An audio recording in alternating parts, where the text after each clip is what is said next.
அனைவருக்கும் வணக்கம். இன்னைக்கு பார்த்தீங்கன்னா, தமிழக வெற்றி கழகத்தினுடைய பல்வேறு அப்டேட்டுகள். இன்னைக்கு பார்த்தீங்கன்னா, விஜய் கேட்டுக்கொண்டதின் பேரில் அப்படின்னு ஒரு பக்கம் இருந்தாலும், எதிர்க்கட்சிகள் கேட்டுக்கொண்டதின் பேரில் இந்திய தேர்தல் ஆணையம் எடுத்த பெரிய முடிவு மற்றும் பெரம்பூரில் விஜய் அவர்களுடைய வேட்புமனு ஏற்றுக்கொள்ளப்படுமா? இந்த டீட்டெயில் ஃபுல்லா நம்ம பேச போறோம். ஏன்னா, இன்னைக்கு பெரம்பூரை பொறுத்தவரைக்கும் விஜய் அவர்களுடைய மனுவில் ஒரு பிரச்சனை வந்திருக்கு. இது என்ன ஏதுன்றதை நம்ம வீடியோக்குள்ள பார்ப்போம். சேனலுக்குள்ள வந்தவங்க லைக் அண்ட் சப்ஸ்கிரைப் பண்ணிட்டு மறக்காம ஷேர் பண்ணிடுங்க வீடியோவை. ஸ்கிப் பண்ணாம பாருங்க. அப்பதான் டீட்டெயில் உங்களுக்கு புரியும். இப்போ பார்த்தீங்கன்னா, ஃபர்ஸ்ட் வந்து பெரம்பூர் தொகுதியை பொறுத்த வரைக்கும் விஜய் அவர்களுடைய வேட்பு மனுவில் மறைக்கப்பட்ட விஷயம் என்ன அப்படின்றது இன்னைக்கு பயங்கர ட்ரெண்டிங்காகவும் அரசியல் விமர்சகர்களுக்கு ஒரு ஹாட் டாபிக்காகவும் போயிட்டு இருக்கு. அது என்ன மேட்டர் அப்படின்னா, இன்னைக்கு விஜய் அவர்களுடைய பெரம்பூர் வேட்பு மனுவில் நிறைய கேள்விகள் கேட்கப்பட்டிருப்பாங்க. அதுக்கான பிரமாண பத்திரங்கள், அஃபிடபிட் எல்லாருமே கொடுத்துருக்கணும். இது வரைக்கும் அந்த ஒரு வேட்பு மனு பண்ணின நபர் மேலே ஏதாவது குற்ற வழக்குகள் பின்னணி எதனா இருந்துச்சுன்னா அதை காட்டணும். இதுதான் வந்து வேட்பு மனு.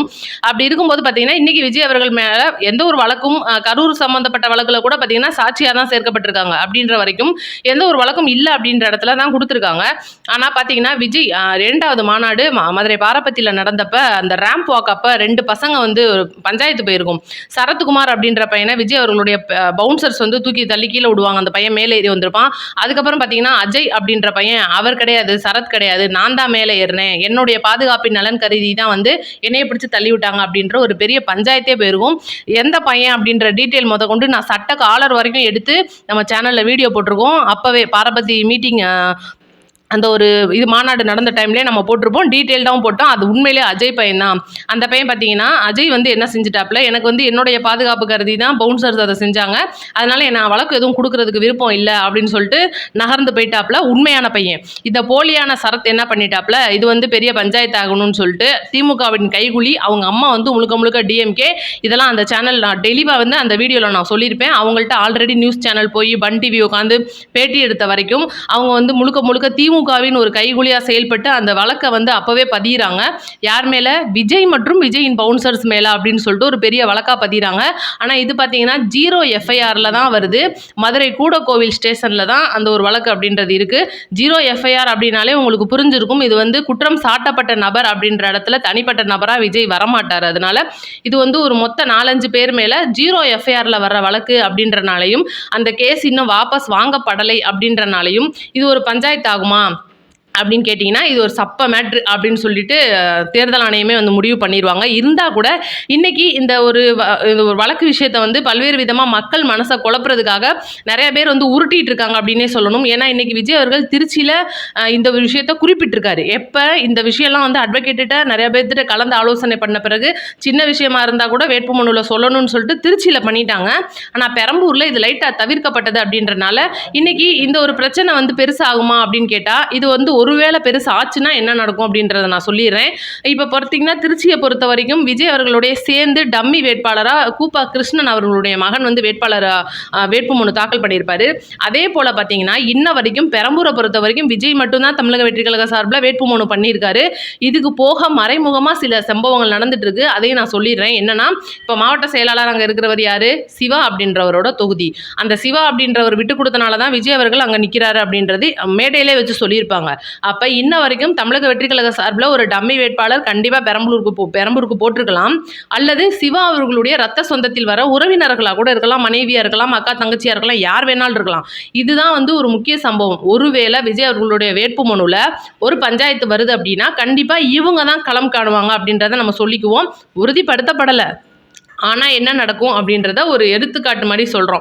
அப்படி இருக்கும்போது இவ்வளோ பஞ்சாயத்து இன்றைக்கி பெரம்பூரில் இருக்குது. ஏன்னா இதை போட்டு உருட்டிகிட்டு இருப்பாங்க.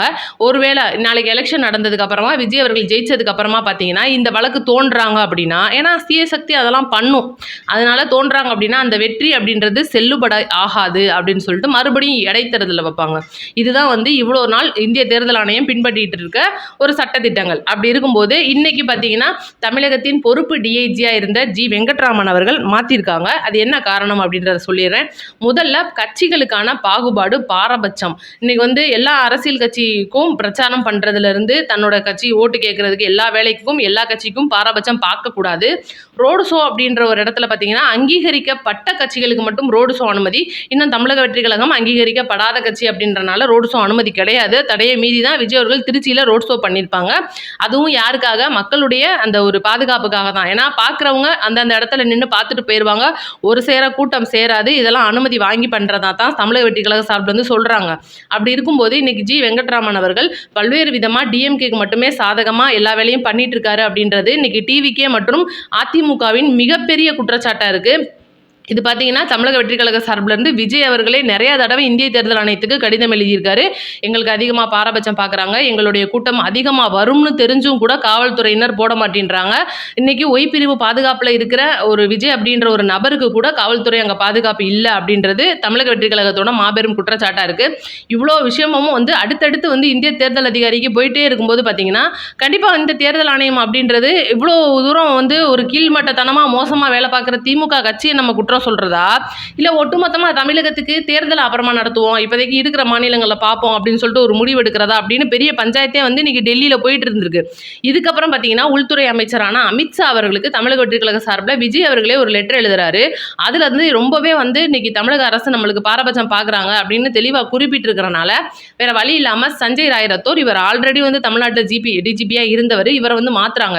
1998 காலங்களில் கோவையோட குண்டுவெடிப்பு, ஆற்காடு சுரேஷ், இப்போ ரீசெண்டாக நடந்த ஆம்ஸ்ட்ராங் கொலை வழக்கு, இதெல்லாம் வந்து அவர் தான் வந்து ரொம்பவே மும்பரமாக பார்த்து அவங்க வந்து நீதி தவறாமல் அந்த குற்றவாளிகளுக்கு உடனடி தண்டனை வாங்கி கொடுத்தவர். ஒரு காலத்தில் பார்த்தீங்கன்னா சென்னையில் எல்இடி அந்த டிராஃபிக் லைட்லாம் போட்டிருப்பாங்க, அதுக்கு முக்கிய காரணமே வந்து இவர் தான் அன்னைக்கு. அதனால தான் ஏகப்பட்ட அந்த விபத்துக்கள்லாம் தடுக்கப்பட்டிருக்கும் அப்படின்ற இடத்துல இன்னைக்கு இவர் முன்னோடியாக இருக்கார். நிறையா வழக்குகள் சம்மந்தப்பட்ட உடனடி குற்றவாளிகளை தூக்கி தண்டனை வாங்கி கொடுக்குறதுல ஒரு கிங்கு அப்படின்ற மாதிரி தான் இன்றைக்கி சஞ்சய் ராய் ரத்தோர் அப்படின்றவர் இருக்கார்.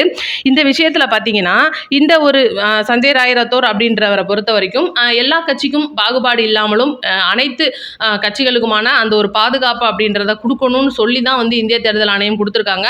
இவர் பொறுப்பு டிஜிபிலாம் கிடையாது, முழு நேர டிஜிபியாகவே வந்து வேலை பார்க்க போகிறாரு.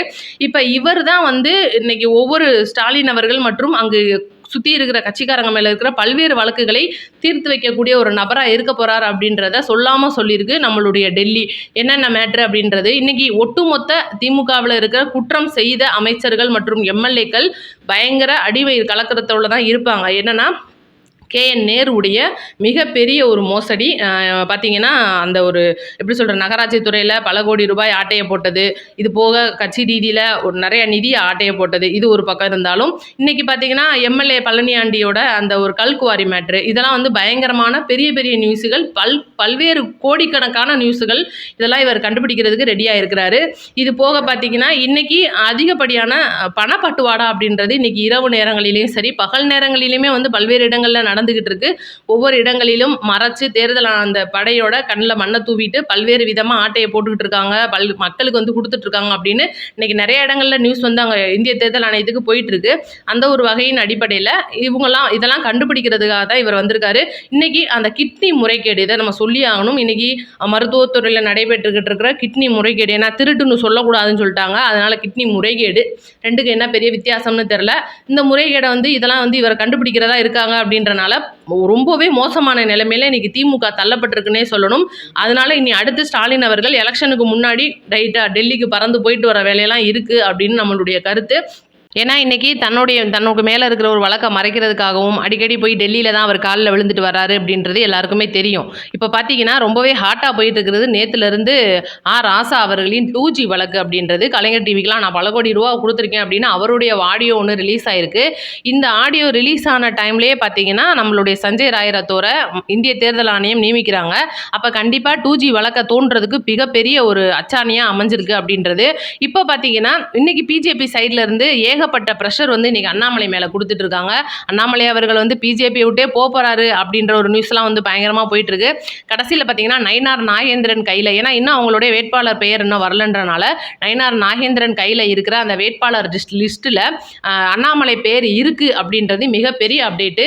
ஏன்னா அண்ணாமலையை பொறுத்த வரைக்கும் அவருக்கு இப்போ திமுக பிஜேபிக்கு கொடுத்துருக்கிற தொகுதி எதுவுமே வந்து அவருக்கு விருப்பம் இல்லை அப்படின்னா கூட அவர் தன்னுடைய பணிகளை சிறப்பாக செஞ்சுக்கிட்டு இருக்காரு, பிரச்சாரம்லாம் போகிறாரு, போறாரு, அடிக்கடி டெல்லிக்குலாம் போயிட்டு வராரு. இருந்தா கூட அவர் பிஜேபி விட்டு விலக போறான், ரொம்ப மனஸ்தாபலத்துல இருக்கிறாப்ல அப்படின்றதெல்லாம் சொல்லிட்டு இருந்தாங்க. கடைசியில பார்த்தீங்கன்னா, கோவை சிங்கநல்லூர் மற்றும் கவுண்டம்பாளையம் ஏரியா 2 ஏரியால போட்டியிடுவேன்னு சொல்லிட்டு ஆணித்தனமா சொல்லியிருந்தாரு. ஆனா அதிமுக எதுக்குமே ஒத்து வரல. அவங்களுடைய வேட்பாளர அங்க இறக்கிட்டாங்க. அதுக்கப்புறம் பார்த்தீங்கன்னா, இன்னைக்கு ஆனா கூட அண்ணாமலைக்கு மொடக்குறிச்சி தொகுதிய கண்டிப்பா குடுக்கிறதா நயினார் நாகேந்திரன் வேட்பாளர் பெயர்ல அண்ணாமலை பேர் இருக்கு. ஏன்னா வேட்பாளர் மனு பண்றது கடைசி நாள் வருது அப்படின்றனால, அதுக்கான ஒரு லிஸ்ட்ல இன்னைக்கு வேட்பாளர் பெயர்ல அண்ணாமலைய குடுத்து அவர் வேட்புமனு தாக்கல் பண்ண வைக்கிறது. ஆனா அனைத்து வேலைகளும் இன்னைக்கு பிஜேபி பார்த்துட்டு இருக்காங்க.